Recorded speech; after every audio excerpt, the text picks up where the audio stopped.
بسم اللہ الرحمن الرحیم۔ نواز نشریات کی جانب سے اپنے تمام سننے والوں کو خوش آمدید۔ دوستو، رمضان المبارک میں اکثر لوگ اپنی زکوٰۃ ادا کرتے ہیں۔ اس مناسبت سے آج آپ کے لیے زکوٰۃ کے کچھ مسائل پیش کیے جا رہے ہیں۔ زکوٰۃ اس مال پر فرض ہے جو حقیقتاً یا حکماً بڑھتا ہو۔ حقیقتاً بڑھنے کی مثال جیسے مال تجارت، جس میں حقیقتاً ترقی ہوتی رہتی ہے اور مال بڑھتا رہتا ہے۔ حکماً مال بڑھنے کا مطلب یہ ہے کہ مال اگرچہ حقیقتاً تو نہیں بڑھ رہا، لیکن اگر مالک اسے بڑھانا چاہے تو اسے بڑھانے پر قادر ہے۔ مثلاً کسی کے پاس سونا چاندی یا روپیہ پیسہ رکھا ہو تو اسے تجارت وغیرہ میں لگا کر بڑھایا جا سکتا ہے۔ زکوٰۃ کے نصاب کی مندرجہ ذیل اقسام ہیں۔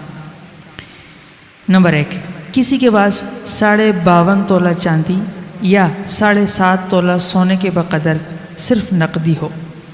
نمبر 2، کسی کے پاس صرف 7.5 تولے سونا یعنی 87.48 گرام سونا ہو۔ نمبر 3، کسی کے پاس صرف 52.5 تولے چاندی یعنی 612.35 گرام چاندی ہو۔ نمبر 4، کسی کے پاس کچھ نقدی اور کچھ سونا ہو۔ نمبر 5، کسی کے پاس کچھ سونا اور کچھ چاندی ہو۔ نمبر 6، کسی کے پاس کچھ نقدی اور کچھ چاندی ہو۔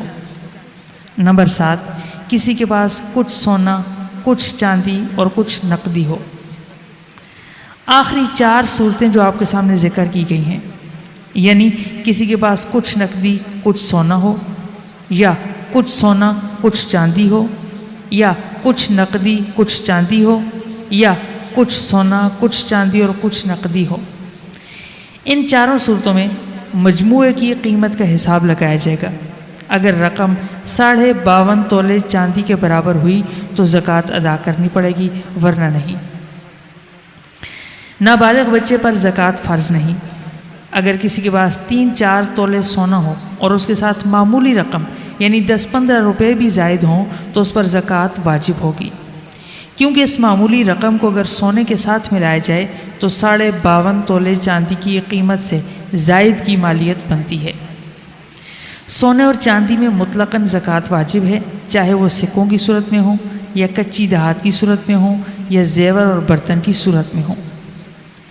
اگر کوئی شخص مالدار نہیں بلکہ اسے مال ملنے کی امید ہے، اس امید پر اس نے مال ملنے سے پہلے ہی زکوٰۃ ادا کر دی تو زکوٰۃ ادا نہیں ہوگی، بلکہ جب مال مل جائے گا اور اس پر سال گزر جائے گا تو زکوٰۃ ادا کرنی پڑے گی۔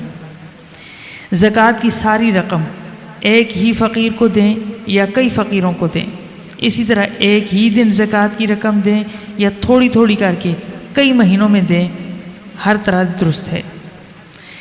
جو مال گم ہو گیا ہو اور پھر مالک کو مل گیا ہو تو گم شدہ اوقات کی زکوٰۃ فرض نہیں، کیونکہ اس زمانے میں مال پر قبضہ نہیں رہا۔ گروی رکھے ہوئے مال کی زکوٰۃ کسی پر بھی نہیں، نہ اس شخص پر جس نے گروی رکھوایا اور نہ اس شخص پر جس کے پاس گروی رکھا گیا۔